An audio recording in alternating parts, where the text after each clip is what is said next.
En las últimas horas ha sido noticia las declaraciones que dio el gobernador del estado Zulia y candidato a las elecciones presidenciales, Manuel Rosales.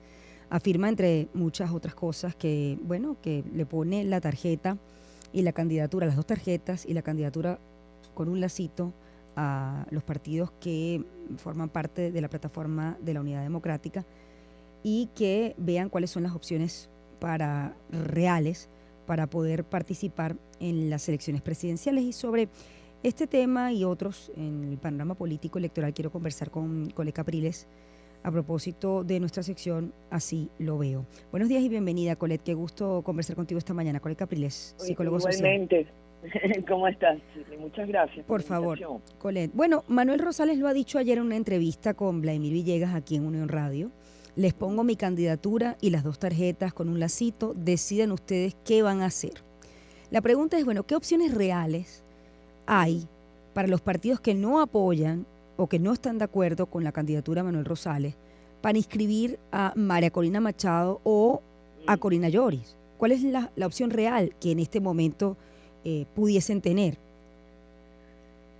Bueno, la verdad que lo que habría que plantear primero es el contexto en que está ocurriendo esto, pienso yo, y voy a decirlo rápidamente.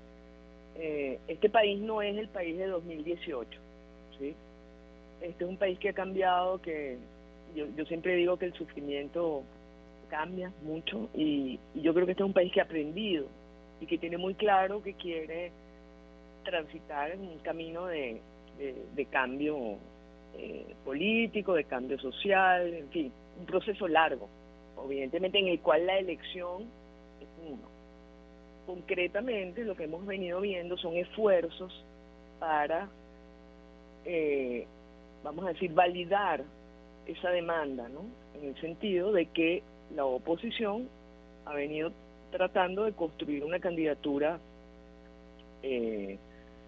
viable, por una parte, pero también que sea representativa de ese proceso, ¿no?, en el que estamos todos. Ahora, ¿qué es lo que ha habido? Para ver esto hay que verlo desde los dos puntos de vista, ¿no? Yo creo que hay que verlo poniendo de lado por un momento, algo que es muy evidente, y es que en el campo de lo jurídico, de la norma, de lo que debería estar pasando, de las condiciones electorales e institucionales que el país se merece, estamos en un proceso al margen de eso, ¿no? Estamos viendo una situación política en la cual hay efectivamente un intento, una intención de construir esto como en el 2018, es decir, una elección sin opciones suficientemente poderosas como para que se manifieste ese deseo de cambio que la gente quiere, que a diferencia del 18 es precisamente está centrado en el voto como instrumento, ¿no? Eso es muy importante. Entonces hay una paradoja porque realmente hay una población que quiere votar, que ha votado, también una parte de esa población además concurrió a un proceso electoral para elegir a una candidata, y por otra parte tenemos estos cerramientos, esta situación que es completamente fuera de la norma, pues inaceptable además desde el punto de vista político, pero que existe. Entonces, enfoquémonos en lo que existe. Yo creo que esa es la única manera de salir de una conversación que por otra parte la veo muy agria también, ¿no? Y yo creo que eso es algo importante. No creo que la mayoría de la población esté contenta siendo espectadora de unas disputas que no han sido productivas. Creo que el candidato, el gobernador Rosales, ha sido, en ese sentido, ayer dio un mensaje muy claro, porque efectivamente dijo, bueno, vamos a resolver entonces este tema de una manera adulta y racional, que busquemos la alternativa, ¿no? Ahora, hay algo que es muy importante decir. Como digo, estamos hablando de hechos políticos. Aquí evaluar desde el punto de vista del derecho, de los derechos, este asunto, pues no, ya sabemos a dónde nos lleva, es decir, a constatar que nuestros derechos políticos no están siendo en este momento honrados, pero políticamente es necesario, y eso lo muestran todas las encuestas, como lo sabemos, es necesario construir una alternativa, no digamos unitaria, para no complicar la cosa, sino simplemente aglutinadora, vamos a llamarla así, ¿no? Que pueda realmente cambiar el panorama de lo político en el sentido de construirle a la gente su alternativa para votar. ¿Cómo hacer eso? Bueno, resulta que la única vía es la que ya hemos conocido, la que ocurrió y además la que permitió incluso que pudiéramos llegar a este punto, que es plantearnos una candidatura, como digo, agregativa o unitaria. La negociación es el punto que nos queda. Pareciera, y eso lo interpreto yo a partir del hecho de que el gobierno, dentro de este campo de arbitrariedad de lo que nos hemos movido en las últimas semanas, admitió una candidatura para la plataforma unitaria, la del doctor Edmundo González Urrutia. Es decir, hay una señal de que hay un juego posible. Esas tarjetas, las tarjetas asociadas a este campo de la oposición, es decir, la de la plataforma unitaria, la de UNT, incluso la de Fuerza Vecinal, están allí habilitadas y se puede construir una candidatura a partir de eso. Y justamente el proceso que está abierto es un proceso de negociación, que es lo que yo entiendo que dice el gobernador Rosales ayer. Sigamos negociando, vamos a negociar. Y vamos a negociar de verdad, pues, ¿no? Realmente yo personalmente pienso que este es un proceso que debió comenzar al día siguiente de la primaria, porque el escenario de la inhabilitación de María Corina Machado estaba planteado. O incluso antes, claro, en el reglamento. En el reglamento, como efectivamente se intentó, ¿no? Sí, que quién iba a ser la segunda opción. Bueno, el mecanismo, no, ni siquiera la persona, sino un mecanismo que automáticamente se pudiera poner en práctica y adelantar lo que va a ser una negociación política siempre. Ningún mecanismo lo resuelve. Pero en todo caso, eso era lo que había que hacer. Y fíjate que ¿cuál es el punto aquí? Que la negociación, que estamos en un momento donde se están negociando muchas cosas, esa es también la verdad. O sea, la palabra negociación fue muy importante porque sin la negociación del acuerdo de Barbados no hubiera habido primaria.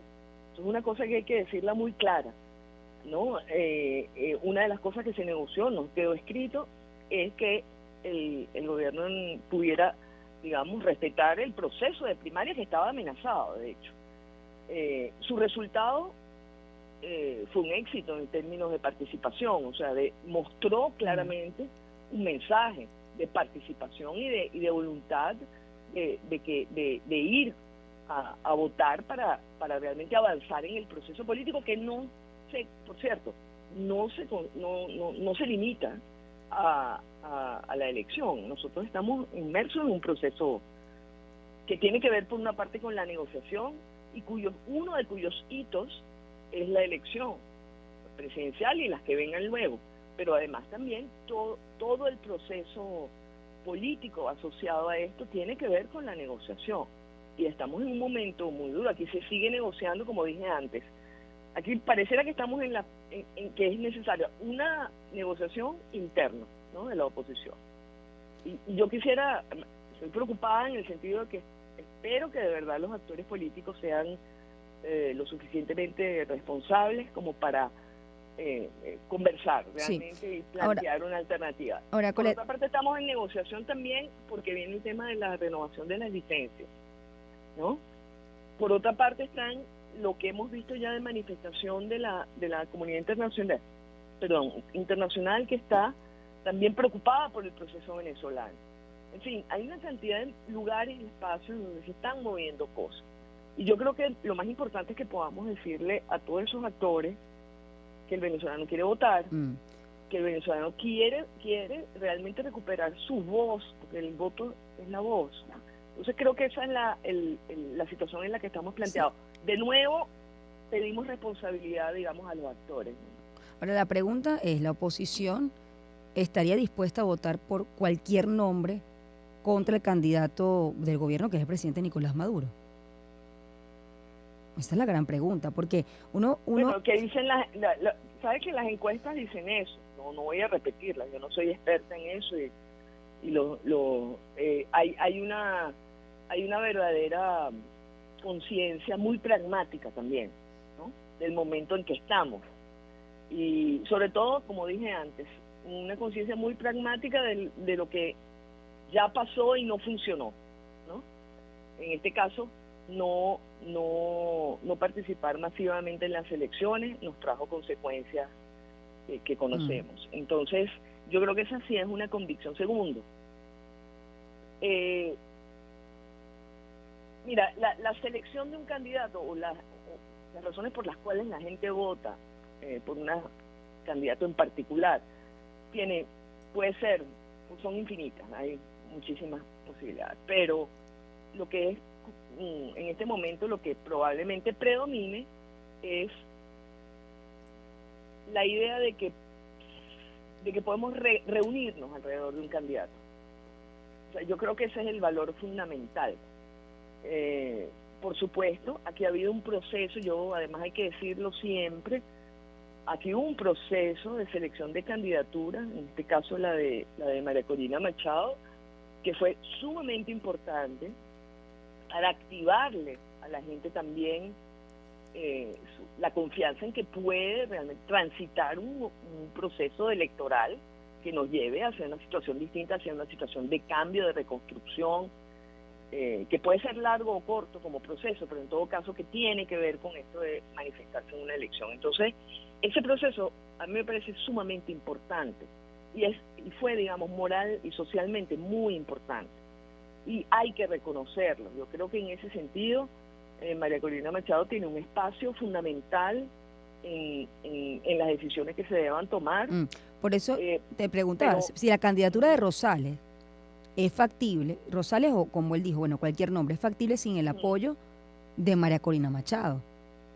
Bueno, justamente tenemos que ver lo que la misma candidata ha dicho. Ella da un plazo hasta el 18 de julio, que como ustedes saben, el último momento posible de sustitución de candidatos, y aún así si ocurre en ese momento no lo vamos a ver en las pantallas de nuestra en la máquina electoral, digamos, ¿no? En la pantalla, pero eso tendría que ocurrir antes del 20 de abril para que efectivamente se pudiéramos ver cuando nos toque votar la figura del candidato elegido, ¿no? Pero bueno, en todo caso, el mensaje es un mensaje que yo entiendo como ambiguo, en el sentido de que la candidata en ese momento no dijo específicamente cuáles iban a ser las acciones, pero dejó a entender que había que trabajar por una candidatura unitaria y trabajar por su candidatura, sin duda. Bueno, yo lo voy a interpretar, digamos, como que hay apertura a ver cuáles son las posibilidades reales de esa candidatura, pero en última instancia no está negado, por lo menos ella no lo negó abiertamente, que se pueda apoyar a otro candidato. Ahora, es evidente que todo eso va a tener que ver con un contexto de negociación, como yo digo, ¿no? No es solamente la conversación interna también de los candidatos o de los posibles candidatos o de la plataforma con UNT, etcétera, sino también un contexto más general de negociación que está pendiente. Vienen además hitos complicados para el gobierno. El 8 de abril está la audiencia de la Corte Internacional de Justicia, en el caso Guyana.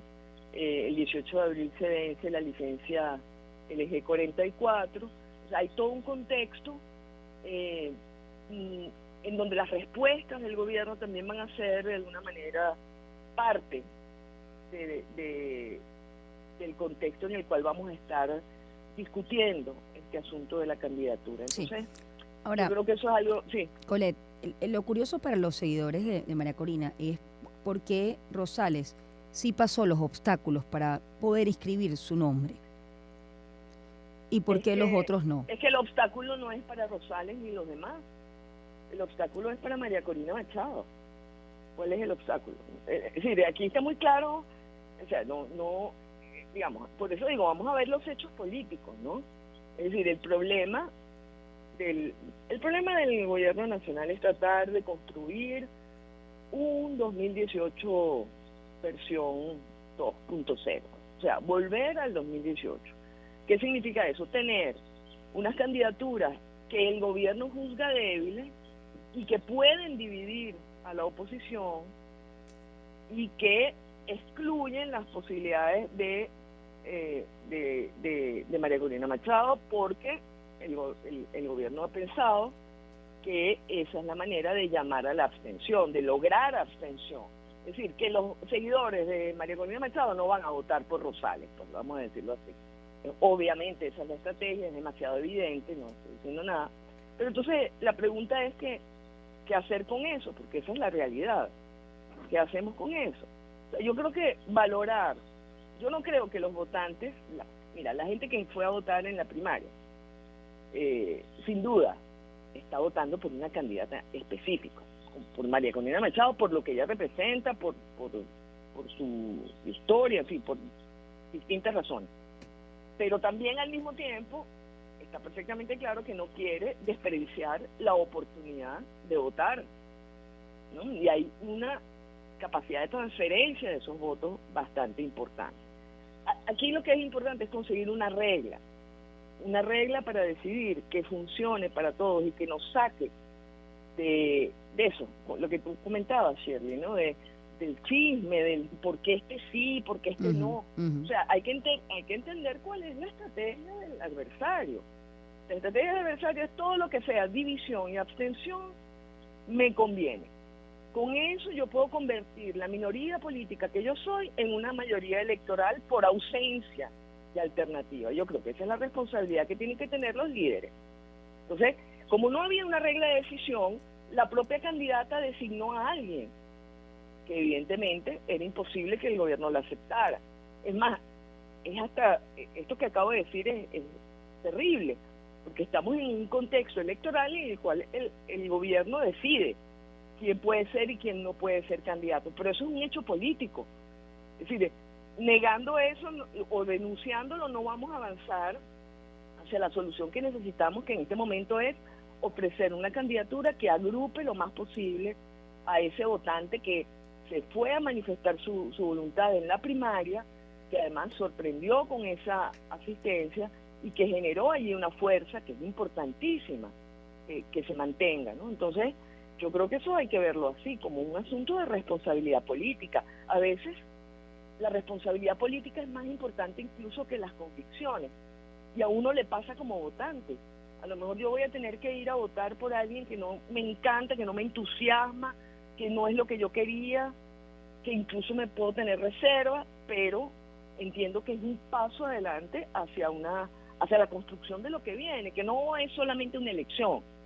Es un proceso muy complejo lo que nos viene a los venezolanos, en el mejor de los casos, en el caso en que realmente arranquemos el proceso de transformación institucional y de cambio político que se necesita. Entonces, yo creo que esa es una reflexión también para cada uno.